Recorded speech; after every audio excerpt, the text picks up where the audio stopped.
Alright, we're trying something new. Not sure how this is going to work out, but we're going to work it out together. This is the background music, which is Baby by Clean Bandit, because that's the mood right now. Today I want to share with you a story about everyone's favorite. Now, come on, it's the part of the patriarchy you can't but help but love. Huevos. It's a story about huevos. Anyway, so one place I like to focus on is stories that have to do with our inner needs, basic needs, and what are the barriers to getting our needs met. So I wanted to share the story about how in somebody knock on the door? I wouldn't be surprised. I'm expecting a visit at one point, so we're going to be quick. There was a story that I once read or saw somewhere about this marketing fella who was really into psychology. And this was in the late 1950s after the war. So Ernest Dieter. And so Ernest Dieter basically, he started these groups where, housewives would get together and talk about products that they would want to buy and not buy. And so, and in those conversations, he was realizing, Betty Crocker asked him, can you figure why the fuck no housewife wants to buy are, ready to make? And back then, food manufacturers were really all about that quick shit. So they would want to make ready available. This is Duncan Hines, by the way, but that's what they had at the food pantry.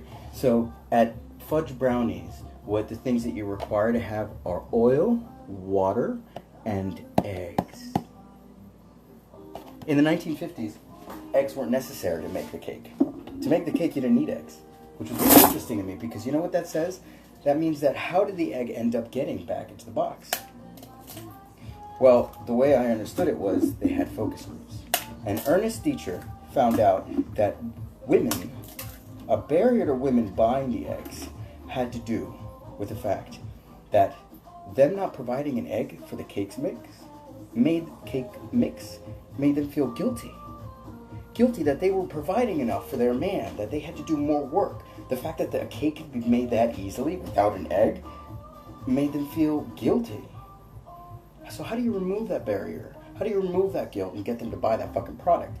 Ernest Dieter started what was the first focus groups among housewives trying to figure out how can we get these women to buy this product.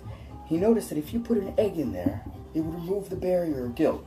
It would make the women feel a little bit more easy about the idea of, let's do this one. This is not like I'm thick.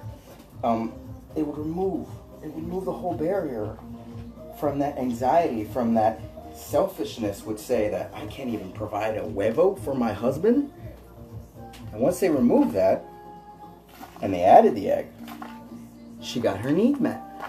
She buys that batter. She buys it, she makes that cake free of guilt. One of the places I like to focus on is how to get people's needs met and what we have to do in order to get those needs met. Is it wrong? Is it wrong to manipulate people into thinking that their needs are being met and they did it on their own? Or that you manipulated them to get their needs met without letting them know? I don't know. I think the story about Huevos is really important because the more we talk about social media and the way it provides certain needs while at the same time sacrifices others, well, that's a bigger conversation, girl. you know. But still, I think it was worth the story. So it's worth a conversation maybe. Talk to you soon.